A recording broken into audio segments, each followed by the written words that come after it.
So what we're going to be covering today is the creation process for indie games. From our perspective, and hopefully from our experience, our insights will inspire you or help you with whatever project you're working on.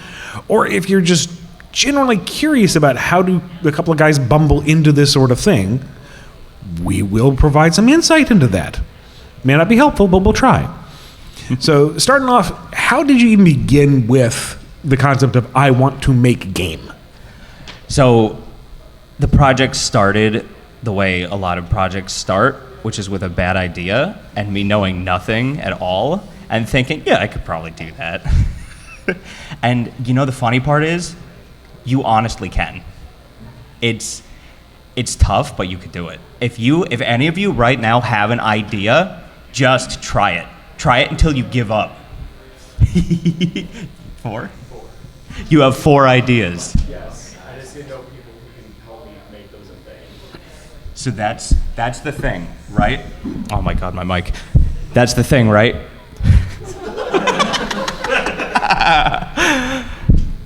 You gotta try on your own.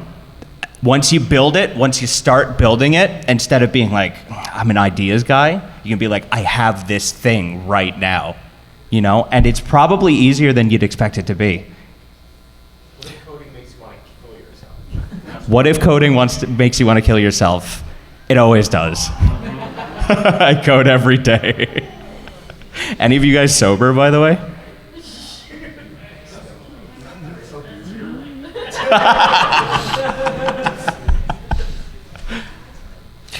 And because you're just starting out, it doesn't have to be good. It doesn't have to look good. It doesn't have to play good. It doesn't have to sound good.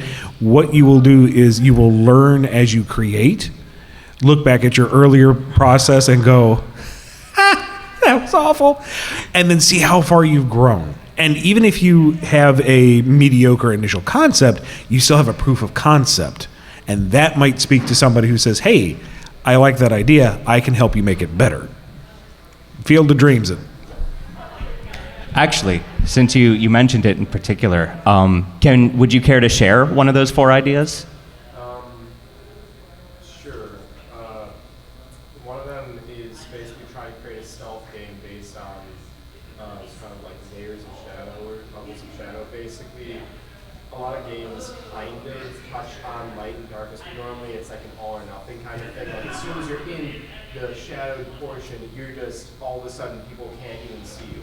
I was trying to play on the actual sight of when you're in a lit room, the darkness right outside here, it's going to appear as pitch black to you, but as soon as you're out in the darkness, it's going to pitch black to them, and doing it as like levels of cell shaded different areas where you can tell exactly where those things cut off, and you have to basically weave yourself in and around stuff by using the levels of dissonance in the darkness and light. So basically you have to know your levels of stealth based on whatever cell shaded portions you're in, kind of thing. So for posterity, you dislike or you want to change the binary system of like the enemy can see you because it's light versus the enemy can't see you because it's dark. You want more complexity to it. It's much more complexity and because a lot of the stealth in the games is basically like you just enter a bush or whatever and all of a sudden they can't see you, but basically everything you do will still have emitting some sort of like, I don't know, in the radius, some sort of detection, but it's much smaller and the more darkness you are, unless they're also in that sort of darkness. So it's asked to play around with that whole concept. I don't know. I think if this guy's smart enough to come up with that idea, I think he can do it. I'm just trying to figure out how you would even approach that. And it's like, I write things. Good for you. Reach for that star. I could draw on a piece of paper and write out how the mechanics should work, but I literally have almost a curse when it comes to any sort of technology. Anyone in my family can attest to it. I can put in my code. They can watch me put in the bytecode. I can enter it in, just like a passcode for something. It'll say negative. I can leave the room, they can press enter, and all of a sudden it works. All my life is played for me. So you're saying you can write down so many ideas, but it's the technology that gets you? Yeah. Let me tell you, that's my lovely fiance over there. The amount of times that she grabs my phone out of my hand because I can't properly navigate the interface it's immeasurable. But let me tell you, if you've got the ideas, seriously write them down. Because that's the first step everyone takes, is the design. You can use crayons if you want. Like, just getting that idea down, that's the first step of creation. I've got 1,000 different notes. I have no idea what to do with. So with you in the beginning of your process, when did you narrow down the scope? When did you decide these are the core elements that I want in this game? What was it that spoke to you saying this is the type of game I want to make? For me, personally, I'll jump in here. I thought to myself, platforming games are always made for controller, and I think the mouse is such a fascinating precision instrument, and I started there. There has to be something where you can use a mouse for a platformer, and I just kept building and building and building. And as you come up with these new ideas, you learn to prototype them so fast. Like, once you get into the technology, once you watch one YouTube tutorial, that's all, right? That's all it takes. One YouTube tutorial. Hey everybody, today I'm gonna show you how to make a door that you can open. And it's like 4 hours long, but the only important part is at the very end. Like, yeah, and most replay at the very end, and now we're updating YouTube. But listen, if that guy knows enough to make a YouTube tutorial, you could figure it out. So for me, I just I jumped around different engines. I started with Game Maker, and I'm like, this is really fun. And I stepped away for a month. I came back, and I was like, this is garbage. And so I moved to Unity, and I'm like, this is better. This is so much better. I stepped away for a couple months. I came back. This is even worse. And I finally found it with Unreal. But Unreal's not necessarily the right choice. You know, you gotta do some shopping. So that's step 2. Step 1 is you gotta write it down in your notebook, you know? At least for me. The way it works for me, the way it works for most of the other devs I know, you gotta write it down in your notebook, you gotta prototype it out, and then you show it to your friends incessantly. You know why? Because they can't say no. What is it about the Unreal Engine that works for this particular project? What is it about its tool set and what it can do that benefits Quantum Cortex? So this game it's very physics heavy. I took a lot of inspiration from the Sonic series primarily, and I wanted to keep that momentum. And that was something that I just couldn't get right with the other engines because the collision would bug out. It's not really made, you know, it's made for you to like slowly walk down a corridor and like shoot bullets at things and not like zip down a hallway at 2,000 miles per hour, you know? And I just found that Unreal happened to be the one that supported the idea. It's just trial and error. Honestly, it's trial and error. I'm gonna be real with you guys, I'm a fraud. It's all trial and error. I sit in front of the computer and I tap buttons till it works. Yes, sir. I don't think it makes you a fraud because since you did trial and error, you learned how to do it correctly. So when you go back to it, you'll know how to do it. You're not a fraud. Also, you're the one sitting up at the table at a mic, dude. Exactly. You're the one that did it. Like fully there and everything at any showcase. Like, I'm not fraud. Oh, no, I know that. But thank you. But see, but you just described something very important. What you said is you learn, you try it over and over again, and even if you fail, you know how to do it now. And so you can move on to your next idea with this knowledge you've obtained, you know? And it just keeps building and building and building, and suddenly you're making this 2-hour-long game that's like AAA quality. Not me, I'm not there yet, but you know, hopefully someday. You'll be on the Game Awards, you'll be like, thank you for this game here. I'll be at the Game Awards and I'll be like, you're all beneath me.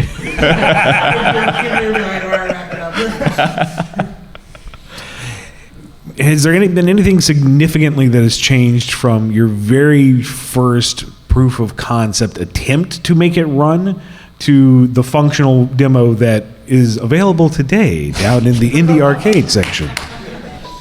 Yeah, the first one was dookie. I mean, right now, the way Quantum Cortex works is it is a little bit of Metroid. It's a little bit of Sonic. There's a lot of very high-speed platforming, lots of using your own momentum to navigate the terrain. Honest to God, I don't know how you follow it. My old man eyes are like, there's things on the screen, but they're colorful. And meanwhile, I see you in your demo just zipping around, bouncing off a wall, shooting things. Things are shooting at you. You're shooting them back. They are dying. You are not. And how does that compare to what you originally had? Was it always about the movement and the shooting at the same time, or did you find out that one mechanic just wasn't working with another and had to scale things back? Yes and no. So it was always about the momentum. That was always a core concept that I wanted to tap into, you know? But some things work and some things don't. Even at professional, like, collegiate or above, like AAA studios, they will write down their game design document, they'll have ideas, and they'll implement it, and they're like, this is dog water. Like, I can't believe we even considered this. And so that happens to everyone, you know? So if you try something, you find it doesn't work, you cut it out. And I don't know a single game developer who doesn't have a ridiculously long list of all the cool stuff that they really wanted to put in. We've got a term for it. It's scope creep.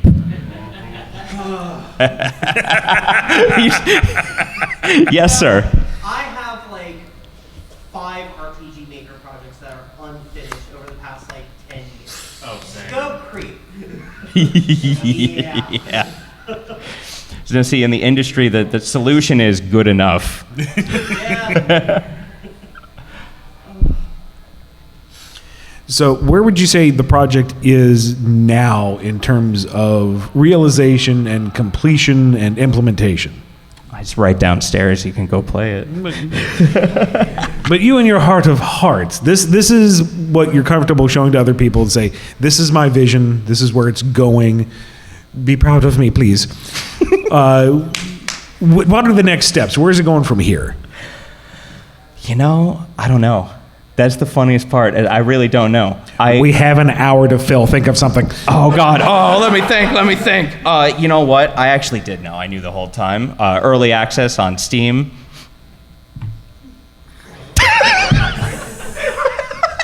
Maybe porting it to like Switch and other consoles after it comes out on Steam. You know what?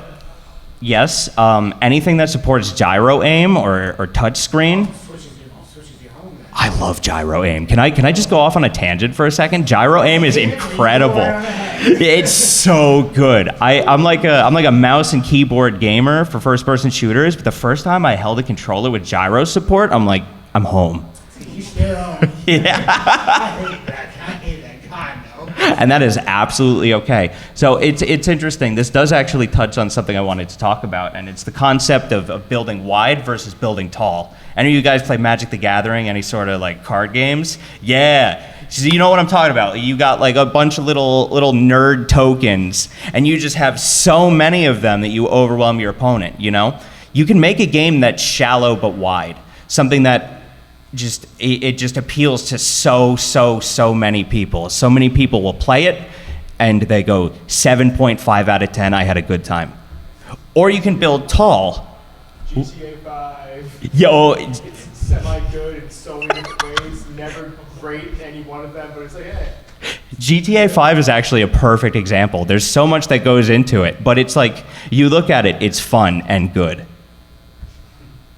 Like, cool. Not great in any way, but every single one, like, okay, driving is Yeah, it's good. There's a lot of stuff in it. There's so much stuff you can do in GTA. That's the point. But it's like the racing, it's not better than a racing game. The shooting's not better than a shooting game. But they went wide, you know, and so it appeals to so many people. But me over here, I had this one idea that was just so crazy, and I'm like, let's see how far and ridiculous we can take this. If 90% of people play it and say this is the worst thing I've ever experienced in my life, the 10%, yeah, the 10%, they love it. It's fine. There's no wrong answer.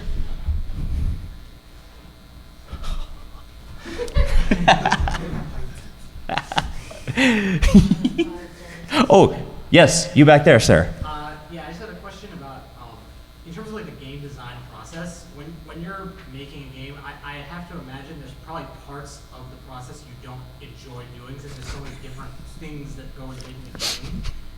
How do you get yourself to get through the parts that you don't like so you can do the parts that you do like? So, you know what's funny? The answer is procrastination. There's what's so cool about there's so many things that go into a video game. You have the sound design, you have the level design, the programming. There's so many layers that if I ever run into a thing I really, really don't want to do, I can do other stuff until I finally feel like it. That's fair. Someone else raised their hands earlier. Yes, you. So, you've had your idea, you sat down, you've written out your game design documents. Once it comes time to actually like put pedal to the metal and start coding or making your art or whatever, like where do you like to strike it at first? You try to go for like a vertical slice kind of thing, or like get one component like basically completely done and then move from there? So I haven't been doing this. I've got a little piece of paper that says I'm supposed to repeat your questions. I haven't been doing that. So, so you're asking, how do you know the end goal? Like where do you start? Where do you put your foot down when it's finally time to go into production? The answer is it honestly depends on your overall plan. So for me, Quantum Cortex it's actually a portfolio project. So I want to add it to my resume so I can get hired, and kind of stand out above the crowd. And it kind of turned into a thing that was a lot bigger than I expected. And because of that, I opted for a vertical slice. Because if you give someone like a broken, unfinished mess and say, hire me, that's like not gonna work, It really depends on, you gotta look farther ahead and decide what's the best approach for your goal, I've seen a lot of people just like screw around in Game Maker and get it working, and it's not a process that can be narrowed down, I think. The situation is unique, but the good news is that there's communities everywhere. Discord especially, if you look up like game development Discord, Pirate Software has a really good one. I mean, they're all gamers, so they're like me, kind of weird, but but they're also friendly and they're also helpful, and you can just, if you've got questions specific to your project, they will answer them. And it's so incredible, like watching people come together just to make games that they want to see, Thank you. Yes? So you brought up the wide, tall analogy. Let's say you're making a game that's like very tall, like super kind of niche appeal. How do you, are there any like go-to ways to finding your audience, finding the people that appeals to? Question was, I might as well do something. If you are creating a very niche, very focused type of game, how do you find your audience? You just make what you want to see, and you hope other people also want to see it. And you take your demo and you go, look at this, look how cool it is, and that's all it is. You make the thing you want to see, and you just hope that other people like it. And if they don't, you move on, and if they do, well, let's explore this a little bit. Do you use any like social media platforms specifically to put the idea out there to garner attention? Do you go into any specific communities to hawk your wares? Do you go to any particular shows or smaller conventions?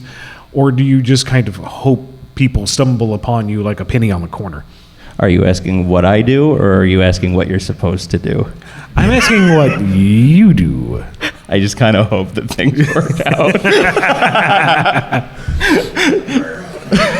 So this is interesting. I'm not an expert game developer by any means. You guys are talking to an absolute intermediate. And I think that's so much more interesting, actually. Exactly. Aren't we all, though? We're all just winging it. But that's part of the beautiful thing about indie game development is that for the first time in pretty much the history of the pastime, we can do it if we want to. The tools are out there, and in most cases, they are free. And there are communities out there that just love the creation, love the exploration of the art form, and really just want to see us all succeed. It's a beautiful thing to take advantage of. Work with. Take advantage of it. In a wholesome way, in a supportive way. So it all comes back to, again, just do it. Doesn't matter if it's good or competent at first. That's how you grow. And there are others out there that will help. And explore the options. Look for the tools that if they exist out there. It's the weirdest thing. Like for the podcast that I do and a lot of the audio editing, we use Audacity, which has pretty much the full suite of audio editing that you will find in the $500 software out there. And it's free because people love sharing the tools to do what you love. So don't be afraid. Jump in, feet first. No snorkel. Ignore the Jaws theme. So you were saying there's like resources that are free online, and one thing that I ran into that gave me trouble was whenever I would make a game and I would start it, I would need to put in the assets, and I'm like, where would I go to find assets that that would actually be good and fully work? Because I would go to random sites online, go to the sites like people on Reddit, and they just don't seem like correct or anything, and they don't seem like they're a way that they're not formatted the way how I want it to, and there's no instructions telling me how to do that on there. So it's like, what would be the best way to go about finding assets and working with them? The question. Go ahead. I'll do the answer. Question is, where do you find free assets to at least get started with, especially ones that don't necessarily meet the criteria of your project, and you don't necessarily know how to edit them or get them in the format that you need? The answer is, if you're really, really set on a specific asset to do exactly what you want it to do, you got to figure out how to make that thing, And it's easier depending on, like, if you're doing a pixel game, it's a lot easier to kind of get the art done for it. If you're doing like a full 3D, you got to learn Blender, but there's communities for that too. The other option is, you could do it the other way around and just wing it. You could just scroll through the Unreal Marketplace, see what's free, and go, ooh, I could make that work. That would be pretty cool. What if he did this and that?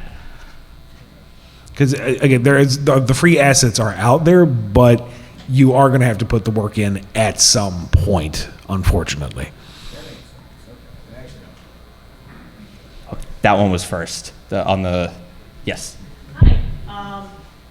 So if you have an idea for like a mechanic in a game, and you think it's cool, and you think that people would like it, but you aren't sure because like it's an idea, you're in the idea space. How do you test that? Like, if I have an idea for like a combat system in an RPG that's like a little off the wall and different, how would I figure out if it works without investing all of the hours into implementing? Question is, how do you test untested, unproven ideas without devoting so much time and effort into what could possibly be a boondoggle? I don't know. The real answer is, most ideas, once you get into the flow of this learning loop where you try something and you either succeed or you fail, then you go back with your new knowledge, you try it again. If something seems too complicated, shelve it for later once you know more, And once you get to that point, you can probably prototype it in a couple weeks, and then you can shove it to all your friends and make them play it. That's really good advice. Thank you. Of course. In your personal journey, what do you think was there ever a time where you feel like you made a mistake early in the process of development, and how did you kind of work your way around it? Question is, in your personal journey, did you ever make a mistake or find that you made a mistake early on in development, and how did you deal with that well after the fact?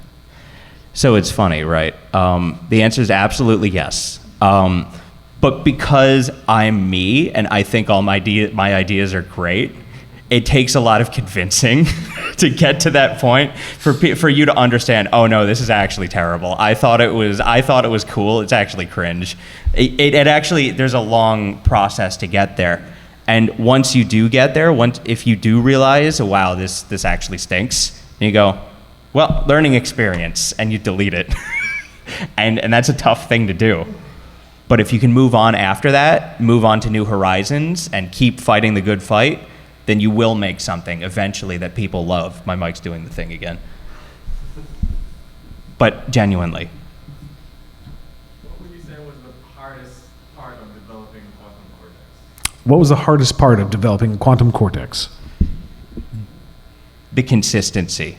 The consistency. Sometimes you get out of bed and you're just like, oh, I can't do it. But that's the beautiful thing about indie development, right? Especially when you're kind of just starting on your own, is that the deadlines are fake. There's no such thing as a deadline. It's like, it's just you, bro. Like, there's just, you can work on it when you want to, and when you don't want to work on it, you just don't. But that in itself, I think, was the hardest challenge, because sometimes you just really, really don't want to. Right, so I've got a couple of projects I'm working on of various sizes and shapes, all that good stuff. Problem is, even for the simplest ones, I always hit a point where I feel like I'm spinning my wheels. So, is there a way to like work around that, or just like feel like you're getting unstuck, basically? Like, how do you get past that wall? How do you handle it when you hit that kind of creative burnout, where you feel like you're not making enough progress? I'd actually like to hear your answer to this one. It's a little different between writing and game design, but I guess it's kind of a universal when you hit that wall. And for me, it depends on a lot of circumstances. If there is a deadline looming, suck it up. If you know what you got to do, put it down on the page, even if it isn't good necessarily, because you can revise bad copy. You can't revise nothing. If you have the luxury of time, work on something else. Work on a different project that you're more passionate about, or work on another assignment that has a different deadline just to shake up the mental gears. Or if there's nothing else on your plate, do the house chores. Go for a walk. Get the groceries. Get out of the zone that you are in, because just the act of doing something else provides some stimulus that will get the subconscious going. And then you'll come back and go, of course, that's how it works. And then you sit down and forget everything you just realized. Yep. Cool. That was my exact answer, except he said it way better. Yes, you. I actually also have like an idea for that. When you reached a point where you've got your story, or you've got your gameplay or whatever, and you've reached a point where you're like, I don't know what to do now. And talk to somebody about it. A lot of times that just really helps. Just to be like, hey, okay, this is what I'm doing. This is where I wanted to go. This is where I'm stuck. And then sometimes when explaining what you're doing to somebody, and you actually figure it out yourself, or they have advice that you can utilize then. Not a question, but still good advice for those of you watching at Twitch or wherever this camera is going to. If you do get stuck, talk to somebody else. Open up a dialogue, because just the very active conversing about it can help you out, or they may provide insights or thoughts that didn't occur to you and get you over that creative hump. Skeletor. Okay. Thank you. You're very welcome. What's the best way for someone who has no connection to the industry to network within it and find help? How do you break into the industry? And more specifically, where is the best place to network and meet other developers? You're sitting in it. I don't know how bad it is in the gaming industry, but I know in the publishing industry, it's very much a catch-22. You can't really get anywhere until you know somebody, and you don't really know anybody until you get into the industry. So what I advise folks to do is reach out to creators that you enjoy, that you respect, and say, hey, I really enjoy your work. I'm trying to make my own way in this profession. Do you have any insights? Can I keep in touch? Respect their boundaries and their time, but do stand up for yourself as well, because this is your gig that you want.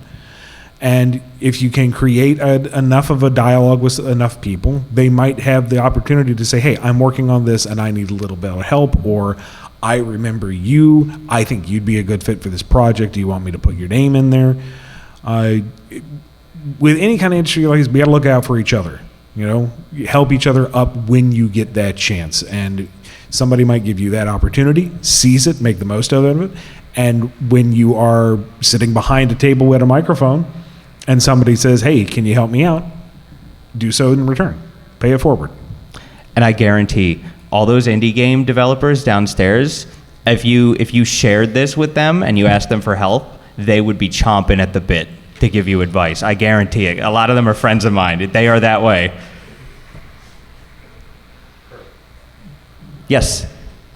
So, across like a lot of the different video games I've played, I don't think this is even specific to indie dev necessarily, but I think you often find that there are times where players want something that the developers don't want because they feel like it goes against their vision.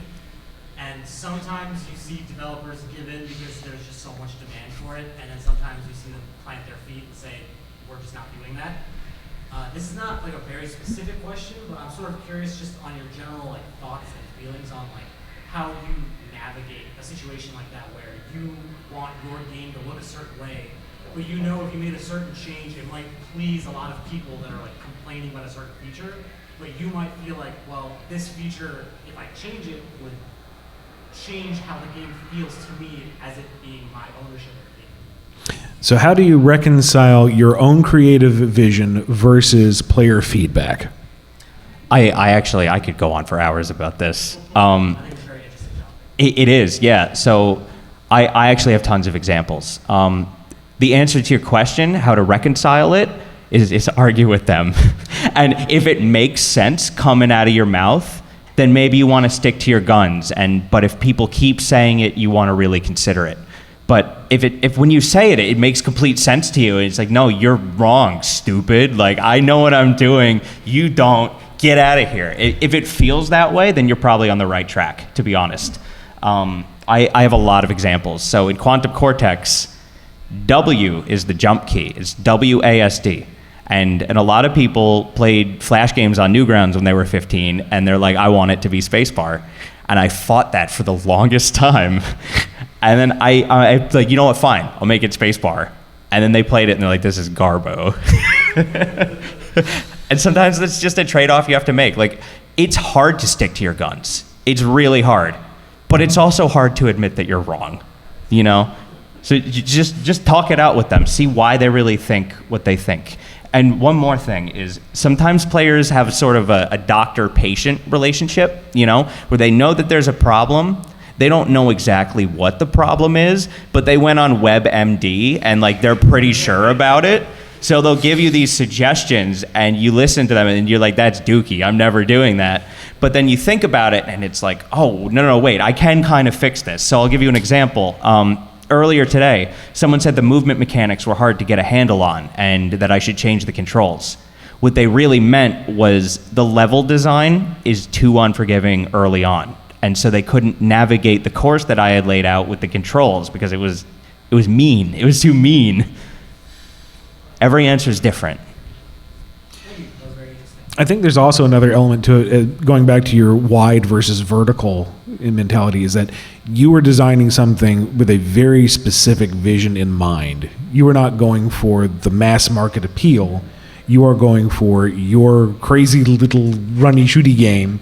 And if you love it, fantastic. If this isn't your bag, thanks for playing. See you later. So that's something about it too. If you want something that's going to appeal to a broader audience, you want to listen to that broader audience and take in that feedback. If you want a broad audience, make a social deduction game with ragdoll physics. You're welcome.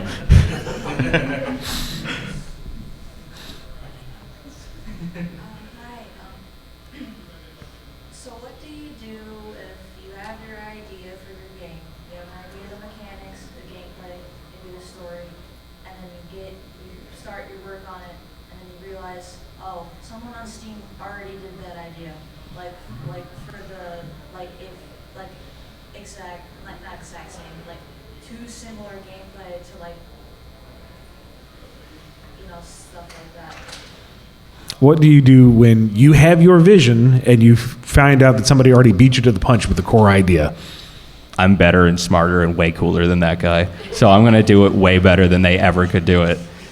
That's the answer. Just do it anyway. Honestly, so a game is just oh my goodness. Foundationally, it's a tower of completely arbitrary rules. you know? And there's thousands and thousands and thousands of these little decisions that you make that even statistically, there's no way someone's gonna make the same game as you. So even if it sounds similar on a descriptive level when you give the elevator pitch, doesn't matter, it's not the same game. It never will be. Like, I mean, look at how many platformers originated in the 80s where you run to the right and you collect the gold item.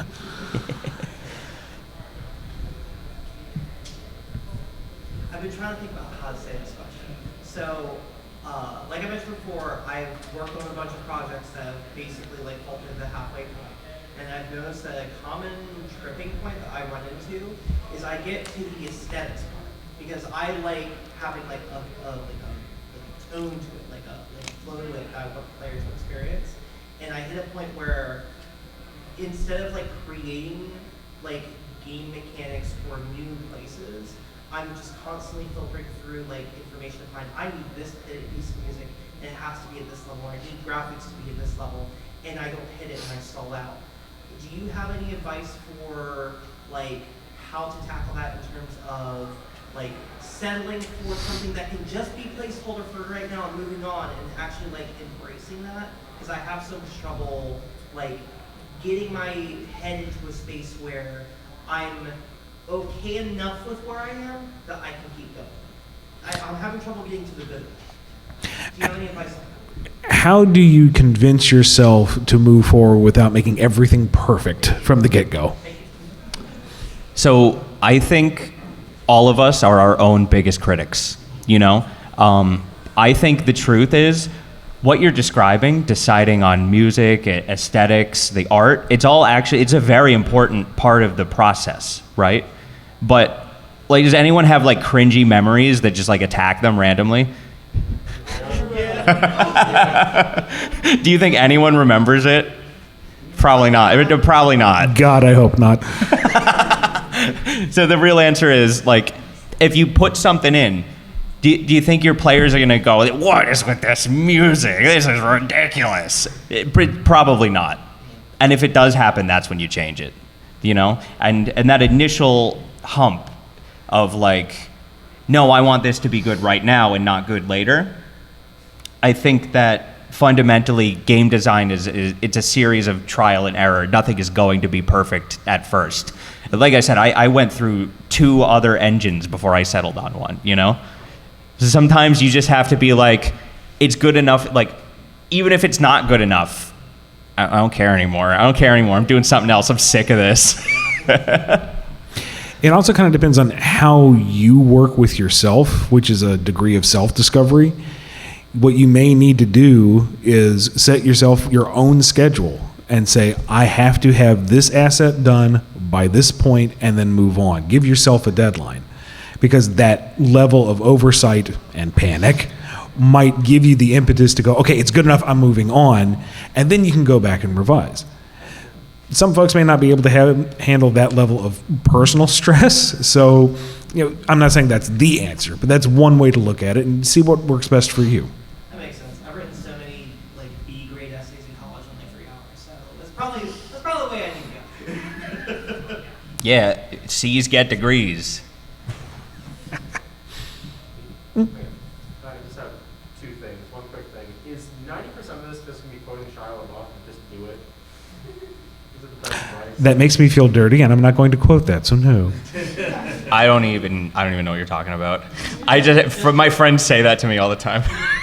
And for someone who one of the biggest things that always stops me is once I've invested any sort of time or energy into something, and I have to start over for any reason, my mind completely just like, no, it's completely gone. Is there any ways you can get over the complete loss of all of your progress in something and still trying to go back to that project, or is it best just to leave it at that and move on?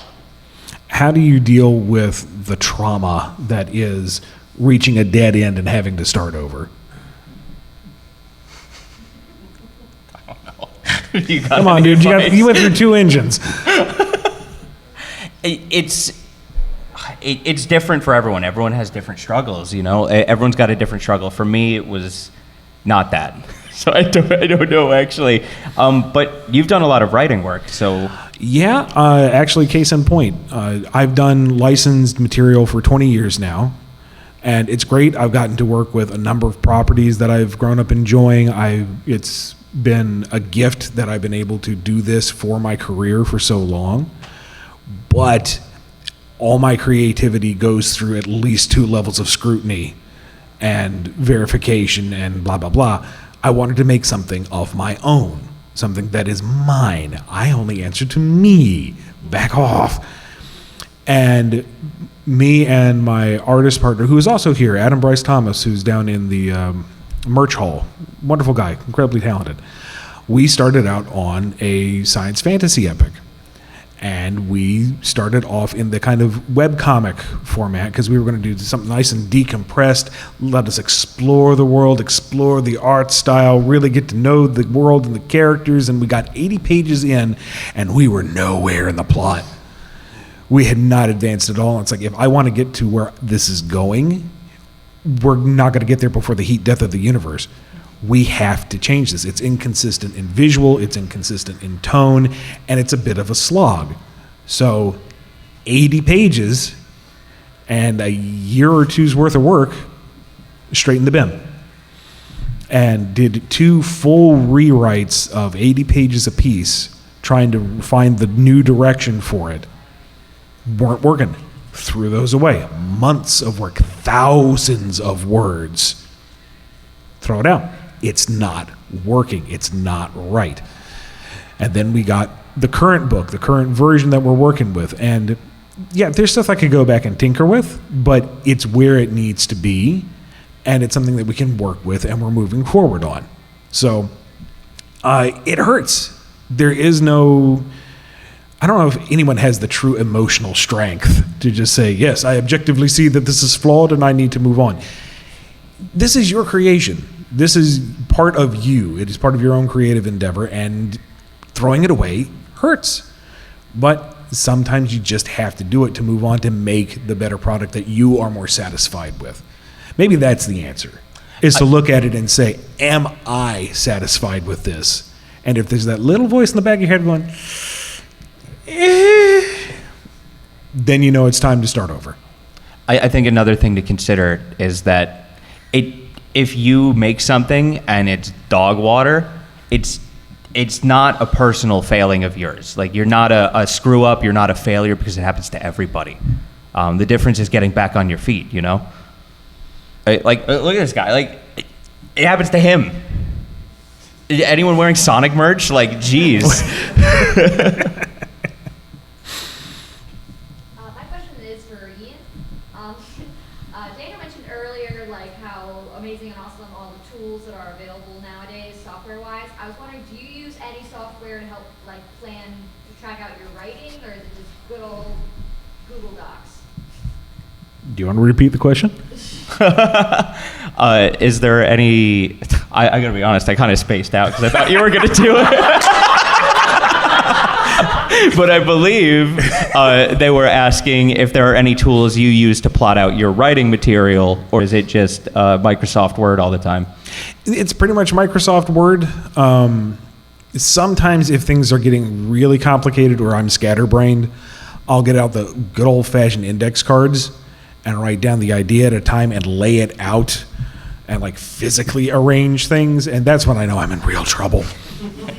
But yeah, it's basically just Google Docs. Right, I've learned how my thought process works and how I organize my thoughts. So my recommendation there is just be very clear and consistent with your file names. Not name a file and then date in this format. No, it's the date first in this format and then file title. Not this revision, final. Actually, this one's final. Be consistent. Go back and revise the titles if you have to, because there's an older doc that I've been searching for years. I don't know where I stored the bloody thing. I know I have a good idea in there. Where did I save the stupid thing? Jumping up on the previous question, do you use Notepad? Do I use Notepad? I've not used Notepad in a long time. That's what I mostly use because it's just the easiest thing to use. Oh yeah, it's very accessible. It's very straightforward. I need spell check I am inept with spelling anything properly. And it's also funny because I'm born and raised American, so I know American English, but I moved to Canada and it does more British English. So the autocorrect is like, no, you need a U in this word. No, I do not. And it's not the exact same as British English. So if I do something that's more Britishy, it will still correct it. So I don't know what word is what anymore. But no, Notepad is a solid one. There's nothing wrong with that. That's what I use because when I went from one computer to the next, and the next one didn't have like Microsoft Word or anything like that, I just started using Notepad, started formatting everything out, saving different templates, and that's what I've been using. Yeah. I still have like Word 2003. I like it a lot better than the current version of Word, and I don't have to pay a subscription for the stupid thing. Yeah, if you need something, if they require a docx file, go to Google Docs. Yeah. I'm an old-fashioned guy. I use a purple crayon. You in the back. Me, right? Yes. I had a related question about planning, particularly as a solo dev. So like, once you had everything down on paper and you finally decided to hit the keyboard, like what was the literal first thing you did? Like, did you have a plan of action in mind? Like, I'm going to start with character movement, or I'm going to start with level design. Was there any like project planning software involved, like a Trello board, or like something to help keep you on track and you're not just like freestyling it the whole way through? Question is, when you finally began putting down your ideas, how did you start? What software did you use, and how did you organize your thoughts? And you also mentioned Trello, and it's funny, I did use Trello for a while, but I found that as a solo developer, Trello is a communication tool, and I'm like, what am I doing? But for me, I started with the movement because that was the most important thing to me, and I thought if I can't get the movement right, this is all trash. You know? And so I think it depends on the project and what your most important thing is. At least for me, I'd say start with that right away.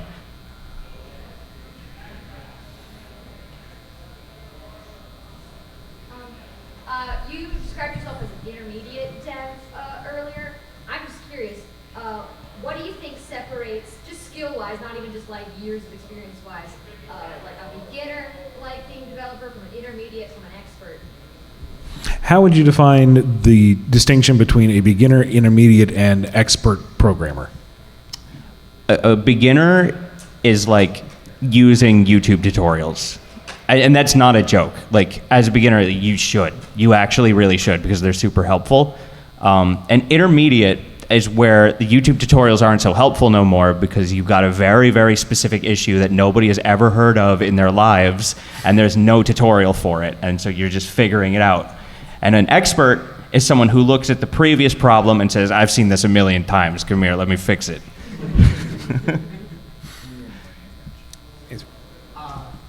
feel like there's this concept that maybe I'm butchering the phrase, but I've heard of it in gaming a lot, where the idea of like technical constraint creates style. I don't know if you've ever heard that term before, but it's something I've always found kind of interesting. And I've always wondered, in development, have you ever self-imposed any form of like, whether it's like technical constraint or like conceptual constraint, where rather than building an idea around what you want to do, you maybe build around an idea around what you will not allow yourself to do, or like what you don't want to be present? Is that something you ever do? Have you ever imposed restrictions upon yourself to inspire a creative solution in your development process? No, but I should. Realistically, that's a smart way to go about things, because we were talking about scope creep earlier. If you set boundaries for yourself like that, it won't be a problem you run into super often. I didn't do that. That's the right thing to do. I did not do it. You were raising your hand earlier? If you are kind of similar to something you said earlier, but if you're, instead of you having an idea and finding somebody has already done it before, what if when developing something, somebody else does a creative thing and you're like, you have that little part in your brain that's like, I kind of want to steal this, and how do you deal with using something that somebody else has done and not feeling completely guilty about it? Because you see that it's an interesting idea because they did it, but you have a different way of implementing it or whatever, you feel like it really work in your game. How do you get over, like, how do you, like, justify in your own mind the theft of an idea like that? How do you safely steal from people? I mean, no. how do you implement others' creative ideas in your own way that is iterative without being just copy paste? My game has a spin dash in it. Like, you unlock the spin dash, and it's called Spin Dash. So I think we might have to discuss that before you go like full platinum, because I don't want the bosses to kind of look at me. Spin boost. Sure, the whirly twirly something. I don't know. No, actually, the upgrade is called Morph Ball, and it has a special ability called Spin Dash. I think the real answer is that every idea, because we've lived for so long as a civilization, right? I feel like a lot of ideas have been tapped already. So even if you put your brain together to come up with something entirely original, it wouldn't be. Part of it too is the implementation. Like, if you create something and you do make it intrinsic to your game, it is legitimately part of your vision and it adds to it, and it doesn't look or sound like the other idea that you were inspired by, then you have altered it and made it your own. If you just copy paste everything from textures to sound effects, you stole it, and that's a bad thing. Yeah, if you do that, you should feel bad, actually. We have 8 minutes left, so let's burn through a couple more. Mario, we haven't heard from you yet. There you go. Morph Ball, I was thinking that since you said that, Rotary Rush, Cycle Drive would be a cooler name. Other than that, I'm not quite here so far. Wait, what was it? I actually like. You referenced 2 games I've never heard of. No, like you said, like there was a part called Morph Ball for your game. Yeah. I'm saying Cycle Drive and Rotary Rush. Oh, Psycho Drive. Yeah. It could add like a Shoryuken in there, you know. And I think we had one more hand somewhere. Anybody? Somebody? Question? Yeah. How do they stay in contact with you, Daniel Mulligan, creator of Quantum Cortex? Who's they? Are they watching right now? Oh, you! Oh my goodness. Hold on. I came prepared, actually. I actually once in my life came prepared.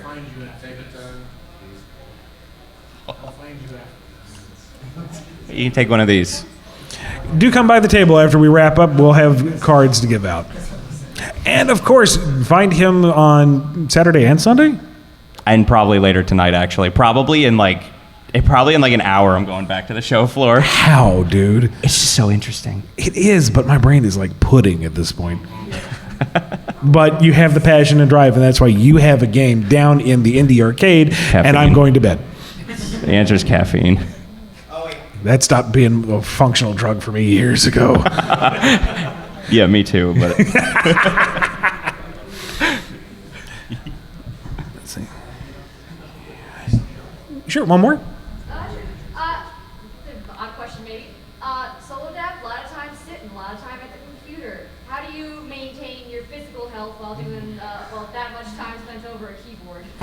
How do you not rot away sitting at a chair for hours upon hours staring at a screen?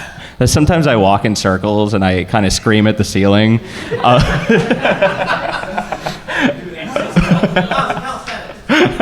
No, I go to the gym. The gym's pretty nice.